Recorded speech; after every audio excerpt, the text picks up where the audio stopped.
إن الحمد لله نحمده ونستعينه ونستغفره ونعوذ بالله من شرور أنفسنا ومن سيئات أعمالنا من يهده الله فلا مضل له ومن يضلله فلا هادي له وأشهد أن لا إله إلا الله وحده لا شريك له وأشهد أن محمدا عبده ورسوله فإن خير الحديث كتاب الله وخير الهدي هدي محمد صلى الله عليه وسلم وشر الأمور محدثاتها وكل محدثة بدعة وكل بدعة ضلالة وكل ضلالة في النار.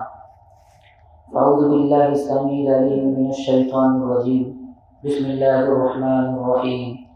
يا أيها الذين آمنوا اتقوا الله حق تقاته ولا تموتن إلا وأنتم مسلمون. يا أيها الناس اتقوا ربكم الذي خلقكم من نفس واحدة وخلق منها زوجها وبث منهما رجالا كثيرا ونساء واتقوا الله الذي تساءلون به والأرحام إن الله كان عليكم رقيبا.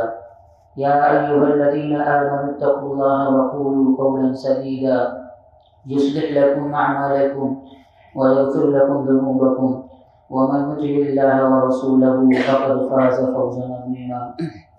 رب اشرح لي صدري ويسر لي أمري واحلل عقدة من لساني يفقهوا قولي سبحانك لا علم لنا إلا ما علمتنا إنك أنت العليم الحكيم. دینی بھائیوں، میرے اپنے بزرگوں، نوجوانوں اور پردہ نشین ماؤں اور بہنوں، تمام قسم کی تعریف و توصیف، حمد و ثنا اللہ رب العالمین کے لیے ہے. درود و سلام ہو تمام انبیاء، خصوصاً آخر الزمان محمد صلی اللہ علیہ وسلم پر. اللہم صلی علی محمد وعلی آل محمد کما صلیت علی ابراہیم وعلی آل ابراہیم انک حمید مجید. اللہم بارک علی محمد وعلی آل محمد کما بارکت علی ابراہیم وعلی آل ابراہیم انک حمید مجید. دینی بھائیوں، یہ مہینہ جس سے ہم اور آپ گزر رہے ہیں، یہ ربیع الاول کا مہینہ ہے، اور ربیع الاول کے اس مہینے میں 12 ربیع الاول کو نبی سے محبت کے نام پر جو کچھ کیا جا رہا ہے اور جس انداز میں کیا جا رہا ہے وہ ہمارے سامنے ہے. 12 ربیع الاول کو نبی کی محبت میں یہ جو کچھ ہو رہا ہے ان کے مطابق 12 ربیع الاول کو اللہ کے نبی صلی اللہ علیہ وسلم کی ولادت ہوتی ہے، اور نبی کی پیدائش پر خوشی کا اظہار کرنا اور خوشی منانا یہ نبی سے محبت کی دلیل ہے. اور اسی بنیاد پر 12 ربیع الاول کو جو کچھ ہو رہا ہے وہ ہو رہا ہے. سب سے پہلی چیز یہ ہے کہ اللہ کے نبی صلی اللہ علیہ وسلم کی ولادت کب ہوتی ہے. آپ مورخین کو دیکھیں، تاریخ کی کتابوں کو دیکھیں تو اس سلسلے میں شدید اختلاف پایا جاتا ہے.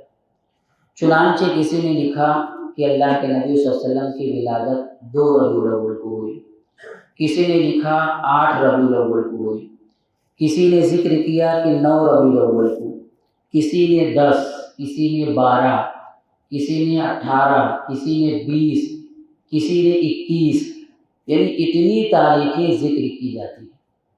اور اس چیز کو سمجھنا ہمارے لیے بہت آسان اس طور پر بھی ہے کہ وہ زمانہ جانے دیں. آج بھی بہت سے گاؤں دیہات ایسے ہیں کہ جب بچے کی پیدائش ہوتی ہے تو تاریخ نہیں لکھی جاتی ہے. ہم میں سے بہت سے لوگ ایسے ہیں کہ صحیح تاریخ پیدائش کیا ان کو نہیں معلوم. سال معلوم ہو سکتا لیکن دن نہیں معلوم، تاریخ نہیں معلوم. ہمارے جتنے فقہا، جتنے محدثین اور جتنے ائمہ گزرے ہیں، آپ دیکھیں گے تقریباً سب کی پیدائش میں آپ کو اختلاف ملے گا. کسے معلوم کہ یہ معصوم سا بچہ جو پیدا ہوا ہے کل وقت کا امام ہوگا. کسے معلوم کہ یہ ننھا بچہ جو پیدا ہوا ہے کل جا کر ایک بڑا محدث بنے گا، وقت کا امام بنے گا، نہیں معلوم۔ لیکن ان سب کی وفات کے تعلق سے آپ دیکھیں آپ کو اختلاف نہیں ملے گا، کیونکہ یہ وقت کے امام ہیں، یہ محدث ہیں، یہ عظیم شخصیت ہے۔ ظاہر ہے ان کا انتقال ہونا، ان کی وفات تاریخ کی حیثیت رکھتی ہے، لوگ یاد رکھتے ہیں۔ تو کسے معلوم تھا کہ قریش خاندان میں پیدا ہونے والا یہ بچہ کل وقت کا امام ہوگا، نبی ہوگا؟ تو آپ کی تاریخ پیدائش کے حوالے سے اس قدر اختلاف ملتا ہے۔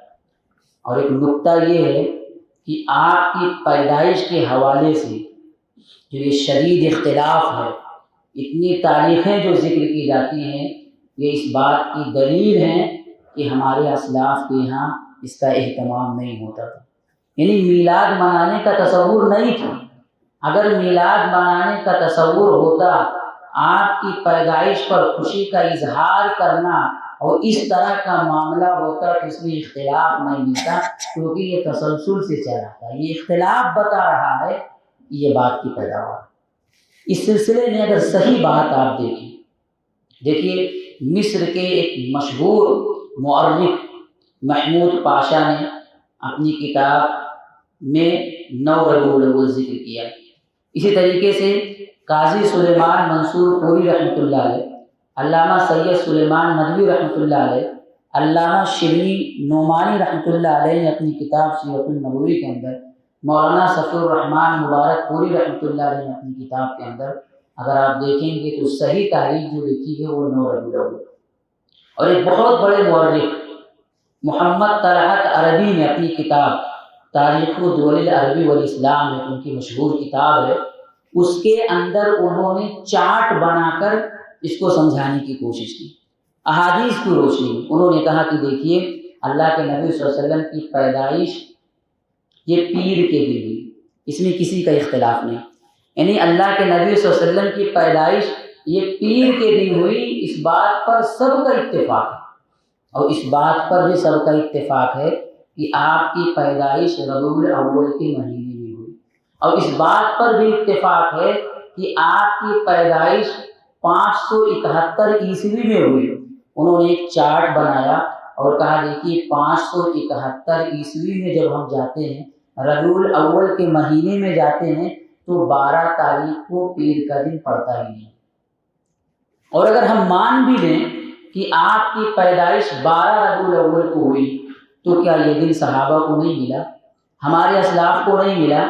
اللہ کے نبی صلی اللہ علیہ وسلم کی نبوت سے پہلے 40 مرتبہ آپ کو یہ موقع ملا، نبوت کے بعد 23 مرتبہ ملا، ابو بکر صدیق رضی اللہ تعالیٰ عنہ کو 2 مرتبہ ملا، عمر بن خطاب رضی اللہ تعالیٰ عنہ کو 10 یا 11 مرتبہ ملا، اسی طریقے سے حضرت عثمان رضی اللہ تعالیٰ عنہ کو 12 مرتبہ، حضرت علی رضی اللہ تعالیٰ عنہ کی زندگی میں ان کے دور حکومت میں 5 یا 6 مرتبہ، حضرت معاویہ کے زمانے میں 20 مرتبہ، یہاں تک کہ آخری صحابی ابو طفیل الدوسی رضی اللہ تعالیٰ عنہ تک 163 مرتبہ یہ موقع ہے۔ اور آگے بڑھیں، 110 سے لے کر 180 تک تابعین کا زمانہ، پھر 180 سے 220 تک تبع تابعین کا زمانہ، اس کے بعد ائمہ کا زمانہ، پوری تاریخ آپ نے دیکھ لیں، کہیں کوئی تصور نہیں، کہیں کوئی تذکرہ نہیں۔ وہ ہم سے زیادہ نبی سے محبت کرنے والے تھے، نبی پر مر مٹنے کا جذبہ رکھتے تھے، نبی کے ہر عمل پر عمل کرنے کا جذبہ آپ دیکھیں تاریخ کی کتابوں پر، کوئی تصور نہیں، کوئی تذکرہ نہیں۔ اور اس بات کو بڑی آسانی کے ساتھ اس انداز میں بھی سمجھا جا سکتا ہے کہ دیکھیے عید میلاد منانا یہ یا تو نیکی کا کام ہوگا یا تو گناہ کا، دونوں نہیں ہو سکتا۔ عید میلاد منانا یا تو نیکی کا کام ہوگا یا تو گناہ کا کام ہوگا۔ اگر نیکی کا کام ہے تو کیا اللہ کے نبی صلی اللہ علیہ وسلم کو یہ نیکی پتہ تھی؟ آپ کو معلوم تھا کہ یہ نیکی کا کام؟ اگر آپ کو معلوم تھا تو کیا آپ نے صحابہ کو یہ نیکی بتائی، یہ عمل بتایا آپ نے؟ نہیں بتایا تو گویا کہ آپ نے خیانت کی، اور اگر آپ نے بتایا، بیان کیا کہ یہ بھئی یہ نیکی کا کام، یہ ثواب کا کام ہے، تو کہاں بتایا؟ دلیل کیا ہے؟ حدیث کی کس کتاب میں؟ ہمیں میلاد منانا ہے، میلاد کا وقت کیا ہے، طریقہ کیا ہے، کیفیات کیا ہیں، صحابہ کس طرح منایا کرتے تھے، میلاد کا جب موقع آتا تھا ان کے یہاں کس طرح کا ماحول ہوا کرتا تھا، آداب کیا ہیں، ایک مسلمان کس انداز میں منائے۔ آپ عیدین کے تعلق سے دیکھیں، عید کا وقت کب شروع ہوتا ہے، کب ختم ہوتا ہے، ساری تفصیلات موجود ہیں۔ عید میں جانے کے آداب، آنے کے آداب سب موجود ہیں۔ عید کی نماز کب پڑھنی ہے، کیسے پڑھنی ہے، سارا طریقہ موجود ہے۔ صحابہ کے یہاں ماحول کیسا ہوتا تھا، یہاں تک کہ بچوں کی کیا کیفیت ہوتی، ساری تفصیلات موجود ہیں۔ ہمیں میلاد منانا ہے، کس انداز میں مناؤ، کب مناؤ، وقت کب سے کب تک ہوتا ہے، نماز پڑھنی بھی ہے یا نہیں، کس انداز میں منانا، کوئی تصور نہیں۔ احادیث کی جتنی کتابیں ہیں، یہاں تک کہ آپ فقہا کی کتابیں اٹھا لیں، کوئی تذکرہ نہیں، ذکر تک نہیں ہے، ذکر تک نہیں ہے میرے بھائی۔ یہ بات کی پیداوار آپ دیکھیں، دین اسلام میں معمولی چیزوں کو بیان کر دیا گیا ہے۔ مشروب پینے کی چیز میں اگر مکھی گر جائے کیا کرنا ہے، نبی نے وہ بھی بتایا۔ آدمی قضائے حاجت کے لیے جا رہا ہے، کیا آداب ہونے چاہیے، نبی نے وہ بھی بتایا۔ آدمی چپل پہن رہا ہے، کیا طریقہ ہونا چاہیے، نبی نے وہ بھی بتایا۔ یہاں تک کہ آدمی اپنی بیوی کے پاس جا رہا ہے، کیا انداز اور کیا طریقہ ہونا چاہیے، نبی نے وہ بھی بتایا۔ میرے بھائی، نبی کے نام پر میلاد منانا، عید منانا، اتنی بڑی چیز، اور نبی سے کوئی تعلیم نہیں، نبی سے کوئی سنت ثابت نہیں، کوئی طریقہ ثابت نہیں، یہ کیسے ہو سکتا؟ آپ احادیث کی جتنی کتابیں ہیں، بھائی میں میلاد منانا چاہتا ہوں، آپ بتائیے نا کہ میلاد کا وقت کب سے کب تک ہے، اس میلاد میں ہمیں کن دعاؤں کا اہتمام کرنا ہے، کب کرنا ہے، کون کون سے عمل انجام دینے، کچھ تو بتاؤ، بس میلاد منانا ہے۔ دیکھیے، بدعت کی ایک خاص پہچان یہ ہے کہ بدعت کا رنگ بدلتے رہتا ہے، رنگ بدلتے رہتا ہے۔ سنت یہ قائم ہوتی، کیونکہ نبی کی سنت، نبی کی تعلیم وہ سارے مسلمانوں کے لیے یکساں ہوتی اور ہمیشہ ویسے ہوتی۔ بدعت کی خاص پہچان یہ ہے کہ وہ رنگ بدلتے رہتی ہے۔ ہم جانتے ہیں کہ کبھی 12 وفات کے نام سے منایا جاتا ہے، پھر 12 ربیع الاول آیا، پھر پہلے صرف 12 ربیع الاول، اب تو ابھی آیا بھی نہیں، پہلے سے اہتمام شروع ہو گیا، اور ہر جگہ الگ الگ انداز، الگ الگ کیفیت۔ اللہ کی پناہ، بعض ویڈیوز ایسے بھی دیکھے گئے کہ جبہ دستار پہن کر لوگ ناچ بھی رہے ہیں، الگ الگ کیفیت، الگ الگ انداز۔ میرے بھائی، ہر شہر میں، ہر علاقے میں الگ الگ انداز آپ دیکھیں گے، اور ہر آنے والا سال آپ دیکھیں گے کچھ نہ کچھ آپ کو نیا ملے گا۔ یہ بدعت کی خاص پہچان ہے کہ وہ رنگ بدلتے رہتے، اور ایسا نہیں، ان کے جو پہلے کے علماء، جو متقدمین علماء ہیں، وہ بھی اس بات کو مانتے تھے کہ یہ بات کی پیداوار۔ احمد یار خارنئی، ان کے بہت بڑے امام گزرے ہیں، انہوں نے اپنی کتاب جاء الحق میں لکھا ہے کہ لم يفعله احد من القرون الثلاثه انما احدث بعد، کہ یہ قرون ثلاثہ سے پہلے اس کا تصور نہیں تھا، اس کا تذکرہ نہیں تھا۔ انما احدث بعد، یہ بعد کی پیداوار۔ اسی طریقے سے عبدالسمیع رام پوری ان کے بڑے عالم ہیں، انہوں نے اپنی کتاب انوار ساتیہ کے اندر لکھا ہے کہ میلاد منانا وہ بھی خاص دن میں اور خاص انداز میں، یہ بعد کی پیداوار ہے۔ تو ان کے پہلے کے علماء بھی اس بات کو مانتے تھے، جب یہ بعد کی پیداوار ہے تو کیوں مناتے؟ ان کا کہنا یہ تھا کہ بھائی، نبی سے محبت کرنا اور محبت کا اظہار کرنا اور نبی کی محبت میں میلاد منانا، یہ غلط کیا ہے؟ نبی سے محبت ہی تو کر رہے ہیں، نبی سے محبت کا اظہار ہی تو کر رہے ہیں، یہ بدعت حسنہ ہے، یہ اچھی چیز ہے، یہ اچھی چیز ہے، نبی سے محبت کا اظہار ہی تو کر رہے ہیں۔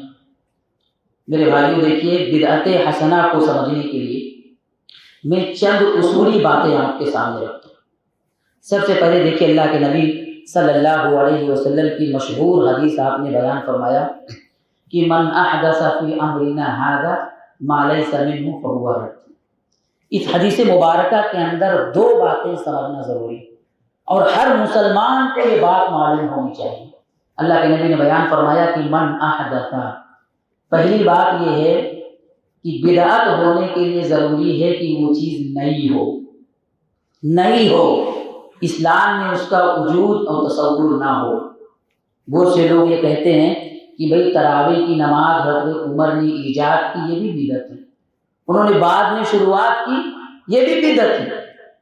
میرے بھائی، تراویح کی نماز اللہ کے نبی سے ثابت ہے، اسلام میں دین میں اس کا تصور ہے، وجود ہے، نبی نے جماعت کے ساتھ اس کا اہتمام کیا، صحابہ نے اہتمام کیا، پھر کسی خاص وجہ سے اگر روک دی گئی تو فی نفس ہی یہ نئی نہیں ہے، دین میں اس کا وجود اور ثبوت ہے، صحابہ نے اہتمام کیا، نبی نے اہتمام کیا، کسی خاص وجہ سے مصلحتاً کچھ دنوں کے لیے اسے روک دیا گیا۔ تو پہلی چیز یہ کہ وہ نئی ہو، اور دوسری چیز یہ کہ فی امرنا یعنی فی دیننا، ہمارے اس دین کے اندر ہو، شریعت اسلام کے اندر وہ نئی چیز ہو۔ بہت سے لوگ یہ کہتے ہیں کہ اللہ کے نبی کے زمانے میں جہاز نہیں تھا، پنکھا نہیں تھا، سائیکل نہیں تھی، فلاں چیز نہیں تھی، یہ بھی بدعت ہے۔ میرے بھائیو، اللہ کے نبی نے بیان فرمایا کہ من احدث فی امرنا، یعنی اس دین کے اندر اگر کوئی نئی چیز ایجاد کرتا ہے، یہ جہاز، یہ پنکھے، یہ ساری چیزیں دی، یہ تو قرآن کا حکم ہے۔ سائنسی میدان میں آگے بڑھنا اور نئی نئی چیزیں ایجاد کرنا تو قرآن نے تعلیم دی، قرآن نے سکھایا میرے بھائی۔ تو دین کے اندر اگر کوئی نئی چیز ایجاد کی جاتی ہے تو یہ بدعت ہے۔ بدعت حسنہ کو سمجھنے کے لیے چار اصولی باتیں۔ نمبر ایک، دین کے کسی بھی حصے کو طے کرنا یہ اللہ کا کام ہے۔ دین کے کسی بھی حصے کو طے کرنا، متعین کرنا، یہ اللہ کا کام ہے، یہ مخلوق کا کام ہے ہی نہیں۔ اچھا برا جانے دو، یہ کام بندوں کا ہے ہی نہیں، یہ کام اللہ کا ہے۔ کوئی آپ کے گھر میں آئے اور کہے کہ کچن یہاں کر دیں، بیڈ روم یہاں کر دیں، آپ برداشت کریں گے؟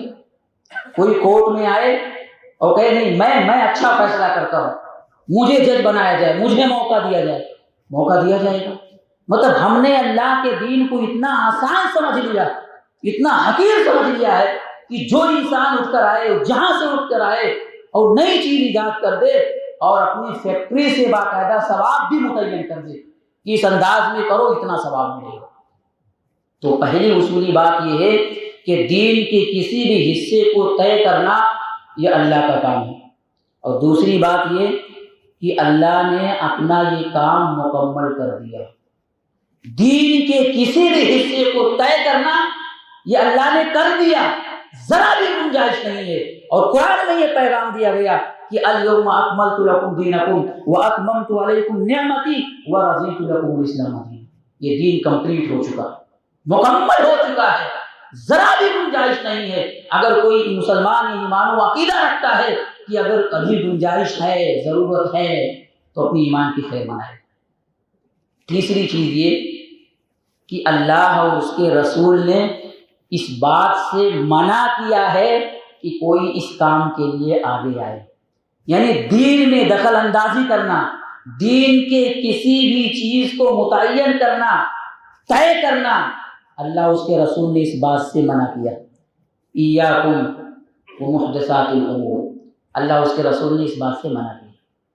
اور چوتھی چیز یہ کہ اگر کوئی نادانی میں کوئی طے بھی کر دے، دین کے نام پر، شریعت کے نام پر، اسلام کے نام پر اگر کوئی چیز ایجاد بھی کر دے تو اس کی کوئی حیثیت نہیں، کوئی وقعت نہیں۔ من احدث فی امرنا ھذا ما لیس منہ فہو رد، وہ رد ہے، وہ مردود ہے، اس کی کوئی حیثیت نہیں۔ اچھا ایک بات بتائیں کہ دین کے نام پر، شریعت کے نام پر، اسلام کے نام پر کوئی چیز اچھی ہے یہ آپ کو کیسے معلوم؟ دین کے نام پر، شریعت کے نام پر، اسلام کے نام پر کوئی چیز اچھی ہے یہ آپ کو کیسے معلوم؟ ٹھیک ہے، ہمارے خیالات کتنے زیادہ پاکیزہ کیوں نہ ہو، ہماری نیتیں کتنی زیادہ خالص کیوں نہ ہو، اللہ تعالیٰ احکم الحاکمین ہے، وہ رب العالمین ہے، وہ بہتر جانتا ہے کہ کیا چیز ہونی چاہیے کیا نہیں ہونی چاہیے۔ ہمارے اور آپ کے سمجھنے سے اور طے کرنے سے کوئی چیز طے ہو جائے گی؟ اور اگر ہم کسی چیز کو اچھا سمجھتے بھی ہمارے اپنے حساب سے اگر کوئی چیز اچھی ہے تو کیا ضروری ہے کہ وہ دین کا حصہ ہو جائے؟ ہمارے اپنے سمجھنے سے کوئی چیز اچھی ہو سکتی ہے؟ امام مالک رحمۃ اللہ علیہ کے پاس ایک صاحب آئے اور آ کر کہا کہ میں یہ چاہتا ہوں کہ مدینہ ہی سے احرام باندھ کر یہیں سے اللہ کی عبادت کرتے ہوئے میں حج کے لیے جاؤں۔ امام مالک رحمۃ اللہ علیہ نے کہا کہ نہیں، آپ کو ایسا نہیں کرنا چاہیے، یہ فتنہ ہے۔ انہوں نے کہا فتنہ؟ اس میں فتنے کی کیا بات ہے؟ اگر یہیں سے احرام باندھ کر اللہ کی عبادت کرتے ہوئے جاؤں تو یہ تو نیکی کا کام ہے، اللہ کی عبادت ہی تو کر رہا ہوں، فتنے کی کیا بات ہے؟ امام مالک رحمۃ اللہ علیہ نے کہا کہ ایو فتنۃ اعظم من ان ترى انک سبقت الی فضیلۃ قصر عنها رسول اللہ صلی اللہ علیہ وسلم، کہ اس سے بڑی فتنے کی بات کیا ہو سکتی ہے کہ گویا دین کے نام پر، شریعت کے نام پر آپ کو ایک ایسی بات معلوم ہو گئی جو بات نبی کو معلوم نہ تھی، جو بات نبی کو معلوم نہ تھی۔ اسی لیے امام مالک رحمۃ اللہ علیہ نے یہ فرمایا اور فرمایا کرتے تھے کہ اگر دین میں کوئی نئی چیز ایجاد کرتا ہے، نئی چیز لاتا ہے، تو گویا کہ وہ اللہ کے نبی پر بہتان باندھ رہا ہے۔ اور ہمارے اور آپ کے سمجھنے سے ضروری نہیں ہے کہ دین کا حصہ ہو جائے، وہ طے ہو جائے۔ آپ معراج کا واقعہ لے لیں، اللہ کے نبی صلی اللہ علیہ وسلم معراج کے لیے گئے، واپس آئے، حضرت موسیٰ علیہ السلام سے ملاقات ہوئی، کہا کیا لے کر آئے؟ کہا 50 وقت کی نماز۔ انہوں نے کہا نہیں، اللہ کے پاس واپس جائیے، تمہاری امت برداشت نہیں کر پائے گی۔ وہ گئے، کم ہو گئی، پھر آئے، پھر ملاقات ہوئی، پھر کم کرانے کے لیے گئے، یہاں تک کہ آخر مرتبہ حضرت موسیٰ نے کہا کتنا؟ کہا 5 وقت کی نماز۔ حضرت موسیٰ نے کہا کہ تمہاری امت اسے بھی برداشت نہیں کر پائے گی، اور قرآن نے ذکر کیا وَإِنَّهَا لَكَبِيرَةٌ إِلَّا عَلَى الْخَاشِعِينَ۔ حضرت موسیٰ جانتے تھے، موسیٰ کی رائے تھی کہ جائیں، کم کرائیں، لیکن اللہ کے نبی نے کہا کہ نہیں، اب ہمت نہیں ہوتی، میں نہیں جا سکتا، مجھے حیا آ رہی ہے۔ میرے بھائیوں، نبی بھی چاہتے تھے، حضرت موسیٰ بھی چاہتے تھے کہ کم ہو جائے، نبی اللہ کے پاس نہیں گئے، اللہ کی مہر نہیں لگی، اس لیے آج ہم 5 وقت کی نماز پڑھتے ہیں۔ موسیٰ کے چاہنے سے کم نہیں ہوں، نبی کے چاہنے سے کم نہیں ہوں۔ ہمارے اور آپ کے چاہنے سے دین میں کوئی چیز طے ہو جائے، کم ہو جائے، زیادہ ہو جائے، یہ کیسے ہو سکتا ہے؟ تو ان کے پہلے کے جو علماء تھے وہ بھی اس بات کو مانتے تھے کہ دین میں، اسلام میں یہ نئی چیز تو ہے لیکن یہ بدعت حسنہ ہے۔ لیکن آج چونکہ دلائل کا تقاضا کیا جاتا ہے، براہین کا تقاضا کیا جاتا ہے، اور الحمدللہ خاص طور سے نوجوانوں کے یہاں، ہر مسلک کے نوجوانوں کے یہاں، ان کی زبان پر آپ دلیل کی بات سنیں گے، دلیل کا مطالبہ ہوتا ہے۔ تب جب دلیل کا مطالبہ ہوا تو آج کے لوگوں نے دلیلیں دینا بھی شروع کر دی، اور ایسی ایسی دلیلیں کہ آپ حیران ہو جائیں گے میرے بھائی۔ قرآن سے ثابت کیا جا رہا ہے، حدیثوں سے ثابت کیا جا رہا ہے۔ یہ اتنا آسان تھا دلیل سے، قرآن سے ثابت کرنا، حدیث سے ثابت کرنا، تو کیا پہلے کے علماء کو یہ چیزیں نہیں ملی؟ دلیل دیتے قرآن سے کہ اللہ نے فرمایا قُلْ بِفَضْلِ اللَّهِ وَبِرَحْمَتِهِ فَبِذَلِكَ فَلْيَفْرَحُوا، کہ نبی آپ کہہ دیجئے کہ یہ اللہ کی فضل اور رحمت ہے، آپ خوش ہو جائیے، خوش ہو جائیے۔ میرے بھائیوں، یہ آیت کس پر نازل ہوئی؟ یہ آیت کس کو ملی؟ اس کے اولین مخاطب صحابہ تھے، کیا انہوں نے اس سے میراث سمجھا؟ میراث سمجھا؟ بلا شبہ نبی کی پیدائش باعث رحمت ہے، ہم بے حد خوش ہیں۔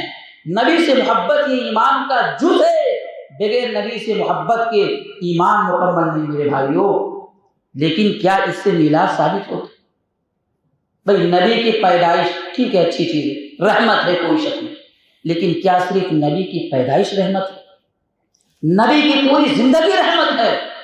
نبی کا ایک ایک عمل رحمت ہے، آپ کی پیدائش رحمت ہے، آپ کی رسالت و نبوت رحمت ہے، آپ کی پوری زندگی رحمت ہے، ایک ایک عمل رحمت ہے۔ کتنا میلاد مناؤ گے، کتنا جشن مناؤ گے، پوری زندگی آپ کی رحمت ہے، آپ کی جنگیں رحمت ہیں، آپ کی شادیاں رحمت ہیں، آپ کا ایک ایک عمل رحمت ہے۔ میرے بھائیوں کتنی خوشیاں مناؤ گے، اور ہر دن خوشیاں مناؤ گے۔ بھئی اس آیت کا اولین مخاطب کون؟ صحابہ۔ کیا انہوں نے اس سے میلاد سمجھا؟ ارے یہ صحابہ تو وہ صحابہ تھے کہ جب اقیموا الصلاۃ کی بات آئی تو نماز اتنا پڑھنے لگے کہ نبی کو منع کرنا پڑا۔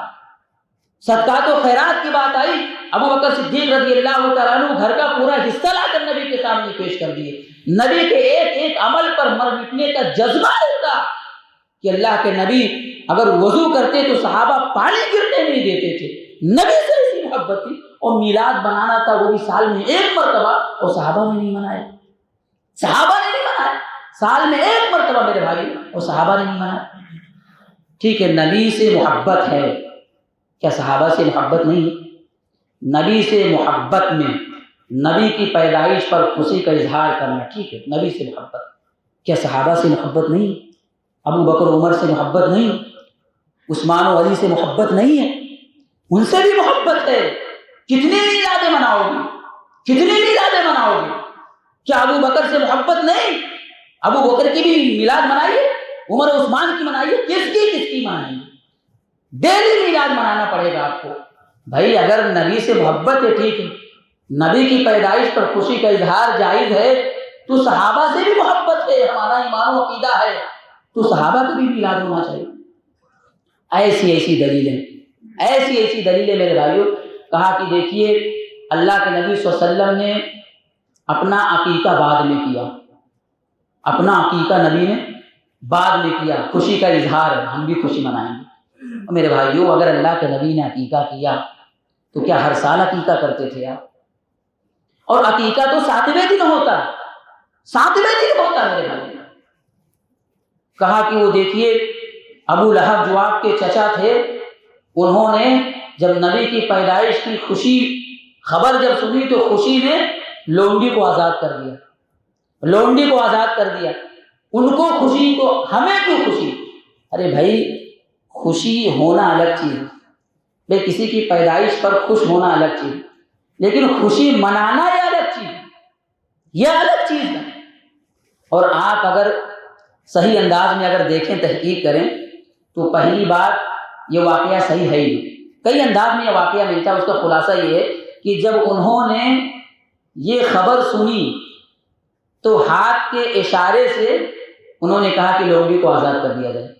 جب وہ مر گئے تو ان کے کسی رشتہ دار نے خواب میں دیکھا تو ان سے پوچھا، انہوں نے کہا کہ میں بہت تکلیف میں ہوں، بس راحت اتنی ملتی ہے کہ چونکہ نبی کی پیدائش کی خبر سن کر میں نے ہاتھ کے اشارے سے لونڈی کو آزاد کرنے کے لیے کہا تھا، تو میرے ہاتھ صحیح سالم ہے اور ہاتھ سے کچھ مشروب، کچھ پینے کی چیز مل جاتی ہے۔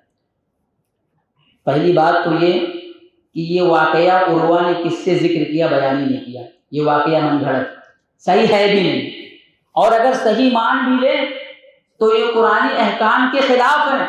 اللہ نے کہا کہ تبت یدا ابی لہب وتب، کہ ابو لہب کے ہاتھ برباد ہو گئے، اور اس میں ہے کہ نہ صرف ٹھیک ہیں بلکہ اس سے کھا پی رہا۔ اور کسی کے خواب دیکھنے سے وہ شریعت نہیں بن جاتی ہے، وہ شریعت نہیں بن جاتی ہے۔ اور اگر وہ خوش ہوئے بھی تھے تو کیا ہر سال انہوں نے خوشی منائی؟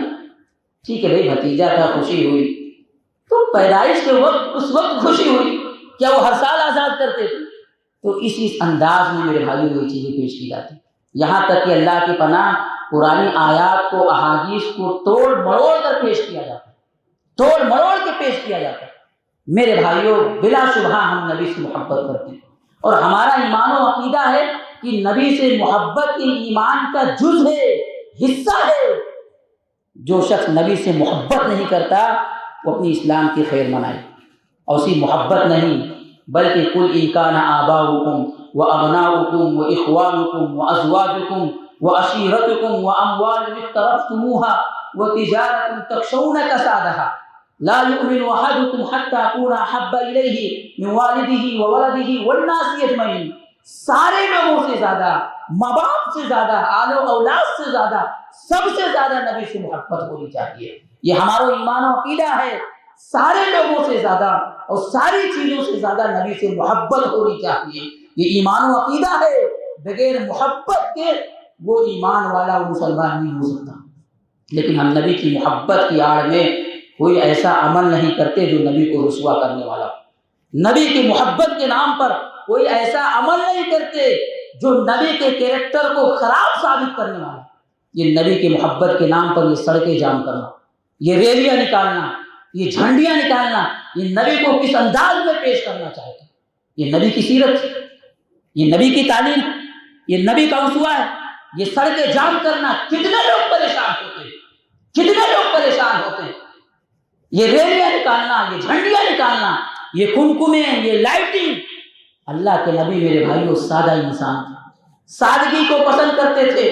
آپ کا کردار اور آپ کی زندگی ایسی تھی کہ لوگ آپ کی سادگی کو دیکھ کر ایسا متاثر ہوتے کہ مسلمان ہو جاتے۔ یہ نبی کی زندگی تھی۔ آپ نبی کے کیریکٹر کو کس انداز میں پیش کرنا چاہتے ہیں؟ کیا باور کرانا چاہتے ہیں میرے بھائی؟ کتنا پیسہ خرچہ کیا جا رہا ہے، کتنا پیسہ میرے بھائیوں، کتنے مسلمان آئی پی ایس اور آئی ایس کا ایگزام دے سکتے ہیں۔ خدمت کی کوئی فکر نہیں، سنت کی کوئی پرواہ نہیں ہے۔ نماز چھوڑ کر میلاد منایا جا رہا، نماز چھوڑ کر، فرائض، چہرے پر داڑھی نہیں ہے میرے بھائیوں، نماز کا اہتمام نہیں ہے۔ ایمان، زندگی ایمان سے خالی ہے۔ کیریکٹر دیکھے شیطان بھی شرم آ جائے، زندگی دیکھے اسلام سے دور، ایمان سے دور، لیکن سال میں ایک مرتبہ میلاد منا لیا، بہت بڑا عاشق رسول، محب رسول ہے میرے بھائی۔ یہ نبی سے محبت کا یہی تقاضا ہے، نبی سے محبت کا یہی تقاضا ہے کہ پورا سال گزر جائے نماز فجر کی توفیق نہیں ملتی ہے، پورا سال گزر جائے 5 وقتہ صلوات، ارے پیشاب کا طریقہ نہیں معلوم، ارکان ایمان، ارکان اسلام نہیں معلوم، بنیادی چیزیں نہیں معلوم، اور سال میں ایک مرتبہ ریلی نکال لیا، بہت بڑا محب رسول ہو گیا میرے بھائی۔ اللہ کی پناہ، اللہ سے دعا کریں کہ اللہ تعالیٰ ہم کو دین کی صحیح سمجھ عطا فرمائے۔ اللہ سے دعا کریں کہ اللہ تعالیٰ نبی کی جو سچی محبت ہے اور آپ کی محبت کو جو تقاضے ہیں، اللہ تعالیٰ اس کے مطابق زندگی گزارنے کی توفیق عطا فرمائے۔ اللہ سے دعا کریں کہ اللہ تعالیٰ یہ خرافات، یہ بدعات اور طرح طرح کے رسم و رواج جو آئے دن نئے انداز میں پیش آ رہے ہیں، میں کہتا ہوں کہ غیروں میں مسلمانوں میں کیا فرق باقی بچا، آپ بتائیں، غیروں میں مسلمانوں میں کیا فرق باقی بچا؟ آئے دن نئے انداز میں کتنی ویڈیوز آتی ہیں، اللہ کی پناہ، جبہ دستار کے ساتھ وہ ڈانس کر رہے ہیں، عجیب عجیب کیفیت، عجیب عجیب ماحول، عجیب عجیب کیفیت میرے بھائی۔ اللہ سے دعا کریں کہ اللہ تعالیٰ صحیح معنوں میں نبی کی جو سنتیں ہیں، آپ کی تعلیمات اور آپ کی جو طرز زندگی ہے، اللہ تعالیٰ اس کے مطابق زندگی گزارنے کی توفیق عطا فرمائے۔ اللہ تعالیٰ صحیح معنوں میں نبی سے محبت کا جو تقاضا ہے، اللہ تعالیٰ اس تقاضے کو پورا کرنے کی توفیق عطا فرمائے۔ اللہ تعالیٰ بدعت و خرافات اور منکرات کو اور ایسی چیزوں کو جو اس قبیل سے ہیں، اللہ تعالیٰ اس سے محفوظ فرما۔ اللہ تعالیٰ ہم میں سے جو بیمار ہیں انہیں شفائے کلی نصیب فرما۔ اللہ تعالیٰ جو بھائی مقروض ہیں، قرضدار ہیں، ان کی قرض کی ادائیگی کا ذریعہ پیدا فرما۔ اللہ تعالیٰ ہم مسلمان ہیں، تیری عبادت کرنے والے ہیں، تیرا کلمہ پڑھنے والے ہیں، اللہ تعالیٰ تو ہماری ایمان کی حفاظت فرما۔ صحیح معنوں میں اللہ تعالیٰ ہمارے بچوں کی ایمان کی حفاظت فرما، صحیح معنوں میں نبی کی محبت کو اور آپ کی لائی ہوئی تعلیمات اور آپ کی شریعت کی عظمت کو اللہ تعالیٰ ہمارے دلوں میں بٹھا دے۔ اللہ تعالیٰ صحیح معنوں میں سچے مسلمان ہو گئے۔ اللہ تعالیٰ جب تک زندہ رہے تب تک اسلام پر رہیں، اور جب ہماری موت ہو تو ایمان کی حالت میں ہو۔ آمین وآخر دعوانا الحمدللہ رب العالمین۔